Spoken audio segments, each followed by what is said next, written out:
Rolling with the Omies. Hey Omies, welcome back to my channel. So today I will be bringing you guys a long overdue update of my pregnancy, which seems to be the case with all of my updates. They are long overdue, but the first step in correcting a problem is to admit your faults. So that is what I am doing, and I am working on it. And I also will be sharing some steps that occurred in my journey from application to transfer.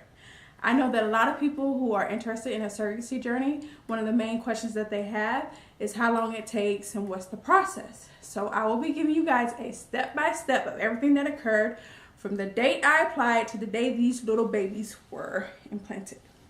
Well, it was babies because it was 2 implants, but one of them didn't take, so I am carrying 1 baby. I am not carrying twins. So let's get rolling. Okay, so I am currently 29 weeks pregnant. I just had my 28-week labs and my 28-week ultrasound, which included the glucose test. Yeah, y'all, I had to drink that nasty drink. I'm not a big sweets person, so I hate that drink. But I downed it like a G. Got it done. Passed my glucose test with flying colors. My result was 101, I believe. So that came out great. The other test results, they did a CBC, which a complete blood count, which included my hemoglobin. My hemoglobin is a little low, but I have sickle cell trait, so that's normal for me. My hemoglobin has always been low. It was like in a 10 range. I think the normal is like 11.4 or something to 14. But mine is always low because of the sickle cell trait. But she was like, you're anemic, so you need to take some iron supplements. I used to take iron supplements. I said I'd take them just because I'm pregnant, but you know, I'm just going to try to increase my iron intake naturally by eating more greens. But I will be doing that and also taking supplements. So other than that, everything else came out great. As for the ultrasound, baby boy is still measuring big. I don't know why, because normally when you have gestational diabetes, that's when babies are measured, you know, they come out measuring big, but I don't have gestational diabetes. I just passed my glucose test, so I don't know why he's measuring big. Maybe he's just going to be a big baby. So yeah, he's measuring big. I don't have the current weight on him, so I will give you guys that information in the next update. But my current weight is 174 pounds. I got up to 177 pounds, but I got the flu like a couple weeks back, so I lost some weight. So now I'm at 174, and I will be showing you guys the bump, because it is big. Well, it's big to me. Everyone keeps telling me that I'm small, but it's big to me. So let me show you guys the bump.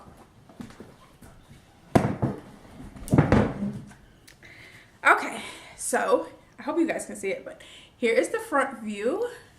Well, I don't know if you guys see it. Here is the side view. And let me lift my shirt. This is with shirt on, front and side, and the other side, and the front. And this is belly. Y'all see my big old belly. It's big, huh? But this is belly. Front and front, and from the side. So I mean, people keep telling me that I'm small, but I feel big. I feel wide. I just feel big. But this is him. He is growing very well, measuring big. So that's the bump. All right, so let's get into this journey. Oh yeah. So the parents are staying with me for 2 weeks. I don't know if I mentioned that before, but I don't think I did. But they will be staying with me for 2 weeks after the baby's born. So I get to spend 2 weeks with this little guy, and also with the parents, getting to know them better, which I am extremely excited about. So, but let's get into this journey so far. Now, if you catch me looking down, that's because I'm looking at my phone, because it is a lot to say, so I don't want to forget anything. So that is the reason I am looking down, so excuse me for that. So let's get started. All right. So The date I first applied with my agency was March 15th.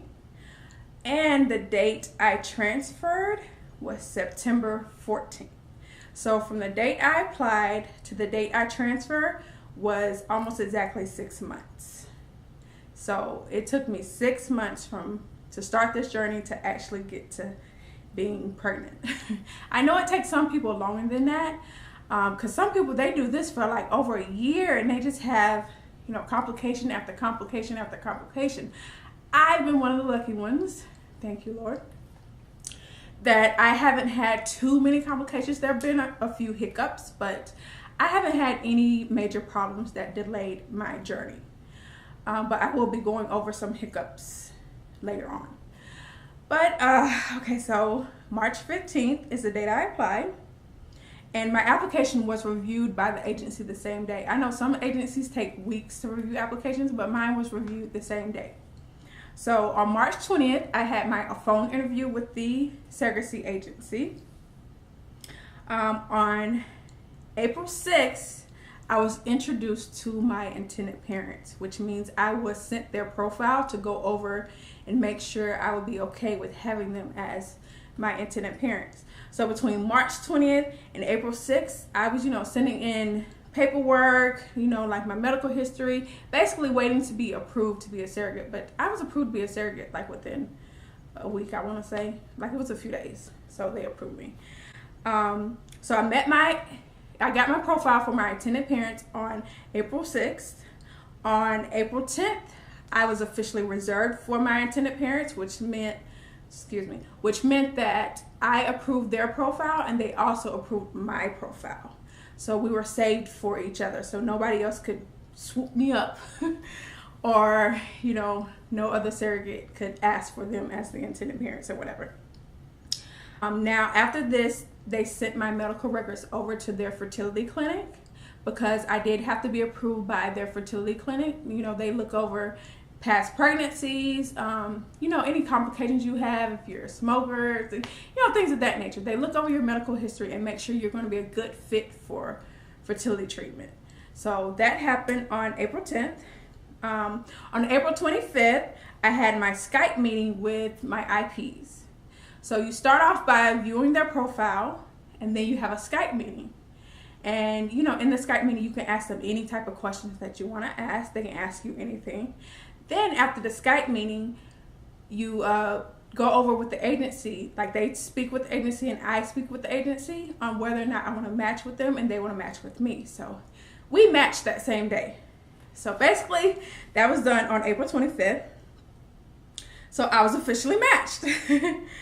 On April 30th, I met my first case manager because after you match, you officially get your personal case manager. So I met her on April 30th. On May 5th, I joined the surrogacy support group with my agency. This can only be done after you match with intended parents. You can't join the group until you match. So I was really excited for that. I get to meet other people going through the same journey. So I was really excited for that. Let's see, May 17th, that's when I started my psychology screening.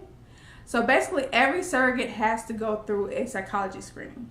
This starts with an assessment that you have to take, which is about 30 minutes. So I took the assessment, and then once I finished the assessment, I had to do a interview with the psychologist. I had my interview with the psychologist on May 18th, which I thought I failed, guys. I missed like 3 questions. So I thought I failed, but I passed. But they were like weird questions. They were like, okay, they would say like, my drug problem affects my current relationships. So I'm like, if I say no, that means I'm admitting that I have a drug problem. But if I say yes, that means I have a drug problem. So they were really weird. And then like one of the questions I failed was they asked if you like going to the dentist, which I personally like going to the dentist, so I put yes. Apparently that was the wrong answer. They said most people don't like going to the dentist, but I like going to the dentist. But I ended up passing that screening, so that occurred on May 18th. June 7th, that is when I had my medical screening in California. Now, at the medical screening, that's when they do tons of blood work. When I say tons, like tons, they took like 8 tubes of blood. Like, it was so much. They test you for everything. They test your blood type. I mean, everything. So, I did okay for the medical screening initially. I passed probably about 95%. There were 2 things that were off, my prolactin and my vitamin D. I repeated the prolactin test like the following week after I got my results, and it came out fine, but my vitamin D was low. I am plant-based, and I don't eat a lot of dairy, and I don't drink dairy milk at all. So, and that's where most people get their vitamin D, is from dairy milk. And since I don't drink it, it was critically low. So I had to take vitamin D supplements for 3 weeks. So that kind of delayed, my journey a little bit. So I guess if everything would have came back initially fine, I probably could have transferred 3 weeks earlier than what I did. So that delayed me a little bit there. But I went back on June 19th, and I did my repeat labs for vitamin D. And officially on July 16th, that is when I was given the notice that I officially passed medical screening, which is a big deal because a lot of people don't pass medical screening. So it's a strenuous process to become a surrogate. So I was very grateful that I passed. Okay, so July 18th, I was introduced to my lawyer to do my surrogacy contract. On July 20th, they set up the escrow account, which all of my payments will come from for the surrogacy. They set up an escrow account for that. July 24th, I received the initial contract to look over, read everything, make sure I didn't want to make any changes.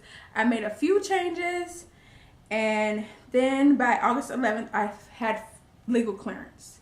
So legal clearance is when I agree on the contract and also the intended parents agree on the contract. So we both made a couple changes in there, but in the final contract, we both agreed. So that occurred on August 11th for legal clearance.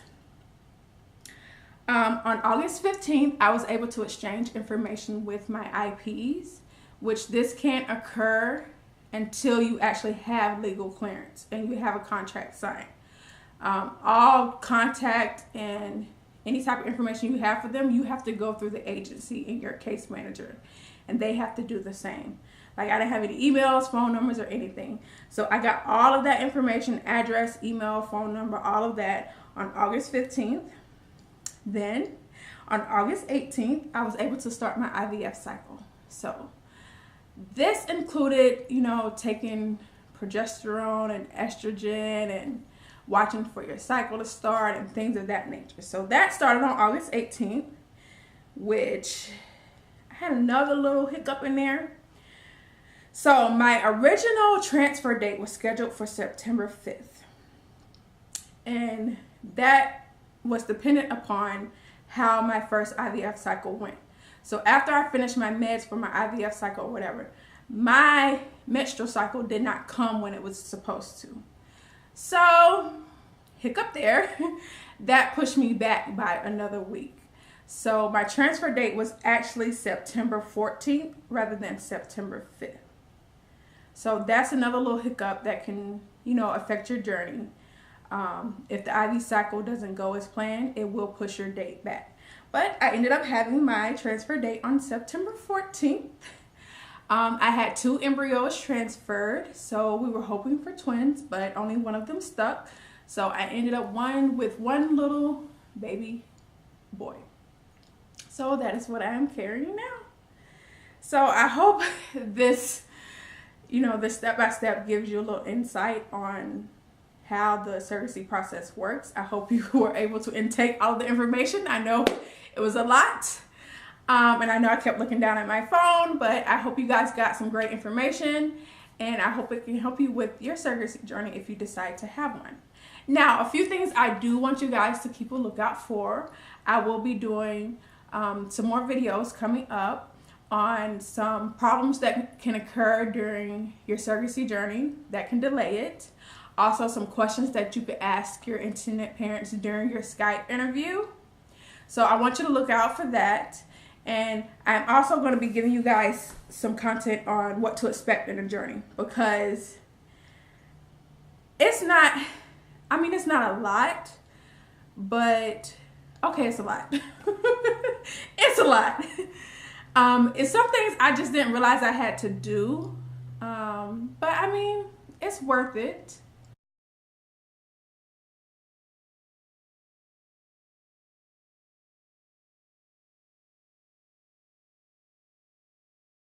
If you have any questions, please don't hesitate to hit me up. I am an open book. I will answer anything that you want to know.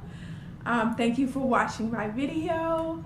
If you like what you see, please subscribe and keep a lookout for future videos, because I will be doing some content on not just surrogacy, but also holistic living, parenting, and just life, because life is life. But thank you guys so much for coming by and rolling with me. If you want to be one of the homies, roll with us. Peace and love. Ooh, yeah, I'm learning to breathe and hold the space.